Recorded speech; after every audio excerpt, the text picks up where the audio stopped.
Hi, scholars. This is Miss Starkey. Today I was going to record a lesson where we are reading the next couple sections of Wonder.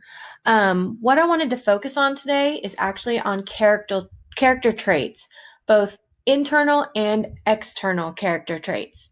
So as you can see on the screen, I have an anchor chart there that says that great readers look for character traits through their actions and their dialogue. So on the left side in the purple, it talks about outside traits, which are your external traits. Those are characteristics on the outside that you can see. So they have some examples such as short, brown hair, big smile, and freckles. So everything that you can see on the outside of a character or a person. Then on the right side, you have in the green the inside traits, which are the internal traits. Those are characteristics on the inside that can be inferred through actions or dialogue, such as brave.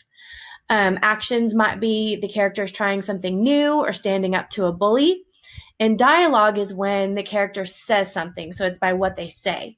They could say, I'm nervous, but I'll give it a try, or please don't pick on my friend. So character traits are things that we want to look for and when we read. And one of the things that I notice when I'm starting to read the book Wonder is that the characters, especially Augie, who is the main character that we've been introduced to so far, shows a lot of character traits. So as we read today, I want us to really think about those. Um, there is something that I wanted to share with everybody that I thought was really neat. And if you'll continue to look on your screen, there is an app that you can download on your device, such as your phone or your iPad, and it's this top section is called Daily Wonder. And it goes along with the story in the movie Wonder. And when you download it, it gives you quotes that kind of go along with the book, but they're also quotes that we can relate to real life. And so if you look up on your app store Daily Wonder, it'll have the same face that's on the cover of the book. So you'll be able to identify it by that. But I wanted to share with you guys before we start reading. It says the quote today for April 28th on the app says, there are many great deeds done in the small struggles of life. And this quote really spoke to me because I could make a connection to it by what's going on in the world around us, by what we are struggling with the coronavirus. And so, even though there are struggles in life with the virus that's going around in the world, there are people that are still doing many great deeds. Okay, such as people who are donating food or helping others, people that are donating masks that you hear about on the news. So even when in times of struggle, when things are tough, we can still do great deeds that show that we are helpful and that we are a good citizen and part of the community. So each day, this app lists a different quote that can be related to the book, but we can also connect it to our real life and what's going on in the world around us. So if you wanted to go to your device and download that, I thought that was a really neat thing to follow while we are reading this book. Okay, so let's see, here we are. So I'm going to go back to the character traits. I'm going to leave that up while I read the next couple of sections because that's what I want us to think about today. That's our thinking job, is to think about what character traits, both external and internal, we notice about Augie. So I'm going to go ahead, pull that up and read that out loud. And then at the end, we'll have a little assignment that goes along with it. So the very first section, Miss Green read yesterday, and we were introduced to Augie, and we found out that he has some abnormalities in the way that he looks. He's got some things with his face that make him feel different than others. And we learned that that's the thing he wants most in the world is to just feel normal. He wants to be ordinary like everybody else. So today we learn a couple of new things about him. And the first thing we learn about in the next section is why he doesn't go to school. The next section is why I didn't go to school. And this is told in the perspective of Augie. He says, next week I start fifth grade. Since I've never been to a real school before, I am pretty much totally and completely petrified. Okay? And since he's never been to school before, we can infer that the word petrified means that he is very scared or terrified. I did a read aloud earlier, and the scholars that were on with me came up with the word terrified for petrified, and I thought that was an amazing inference that they made to understand that vocabulary word. People think I haven't gone to school because of the way I look, but it's not that. It's because of all the surgeries I've had, 27 since I was born. The bigger ones happened before I was even 4 years old, so I don't remember those. But I've had 2 or 3 surgeries every year since then, some big and some small. And because I'm little for my age, and I have some other medical mysteries that doctors never really figured out, I used to get sick a lot. That's why my parents decided it was better if I didn't go to school. I'm much stronger now, though. The last surgery I had was 8 months ago, and I probably won't have to have any more for another couple of years. Mom homeschools me. She used to be a children's book illustrator. She draws really great fairies and mermaids. Her boy stuff isn't so hot, though. She once tried to draw me a Darth Vader, but it ended up looking like some weird mushroom-shaped robot. I haven't seen her draw anything in a long time. I think she's too busy taking care of me and Vaya. I can't say I always wanted to go to school because that wouldn't be exactly true. What I wanted was to go to school, but only if I could be like every other kid going to school, have lots of friends and hang out after school and stuff like that. I have a few really good friends now. Christopher is my best friend, followed by Zachary and Alex. We've known each other since we were babies, and since they've always known me the way I am, they are used to me. When we were little, we used to have playdates all the time, but then Christopher moved to Bridgeport in Connecticut, and that's more than an hour away from where I live in North River Heights, which is at the tip top of Manhattan. And Zachary and Alex started going to school. It's funny, even though Christopher is the one who moved far away, I still see him more than I see Zachary and Alex. They have all these new friends now. If we bump into each other on the street, they're still nice to me though. They always say hello. I have other friends too, but not as good as Christopher and Zach and Alex were. For instance, Zach and Alex always invited me to their birthday parties when we were little, but Joel and Eamon and Gabe never did. Emma invited me once, but I haven't seen her in a long time. And of course, I always go to Christopher's birthday. Maybe I'm making too big a deal about birthday parties.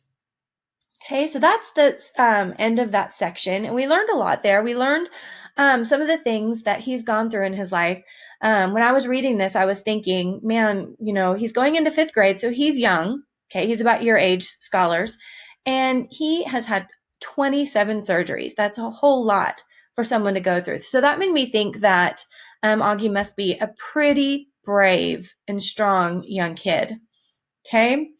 So the next section is how I came to life. And I really want you to pay attention to this section because I thought the author did a really good job of adding humor to this section and also painting a really good mental image for us. I really enjoyed this part. It made me laugh. So I want to see, hopefully it makes you feel the same. How I came to life. I like when Mom tells this story because it makes me laugh so much. It's not funny in the way a joke is funny, but when Mom tells it, Vaya and I just start cracking up. So when I was in Mom's stomach, no one had any idea I would come out looking the way I look.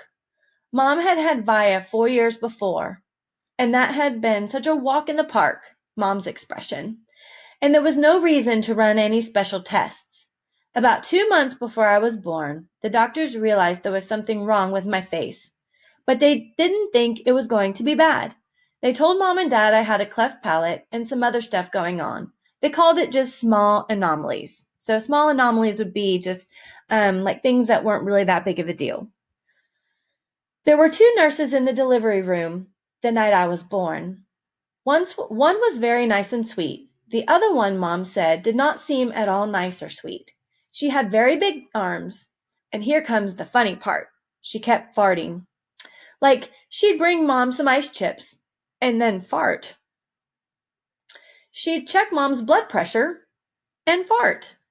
Mom says it was unbelievable because the nurse never even said excuse me. Meanwhile, Mom's regular doctor wasn't on duty that night, so Mom got stuck with this cranky kid doctor she and Dad named Doogie after some old TV show or something. They didn't actually call him that to his face, but Mom says that even though everyone in the room was kind of grumpy, Dad kept making her laugh all night long. When I came out of Mom's stomach, she said the whole room got very quiet. Mom didn't even get to look at me because the nice nurse immediately rushed me out of the room. So that was a place that I stopped with the kids that came to read aloud today that got to listen to this lesson live, because I wanted to infer why we thought that when he came out of his mom's stomach when he was born, that the whole room got quiet and they had to rush him out of the room before mom could even see him. And so we came up with the inference that it was because when he came out, he looked different. We could use our text clues from before that they told them that something wasn't right and there might be small things that were different. But when he came out, they didn't expect the challenges that he was facing with the way his face looked to be as big as they were. So nobody expected what was happening and what they saw. So some of the people on the live video today were able to come up with that inference. So the scholars did a really good job on that. So that was a really good place to infer why something happened in the story based on our background knowledge and our text clues. Dad was in such a hurry to follow her that he dropped the video camera, which broke into a million pieces. And then Mom got very upset and tried to get out of bed to see where they were going. But the farting nurse put her very big arms on Mom to keep her down in the bed. They were practically fighting because Mom was hysterical and the farting nurse was yelling at her to stay calm. And then they both started screaming for the doctor. But guess what? He had fainted right on the floor.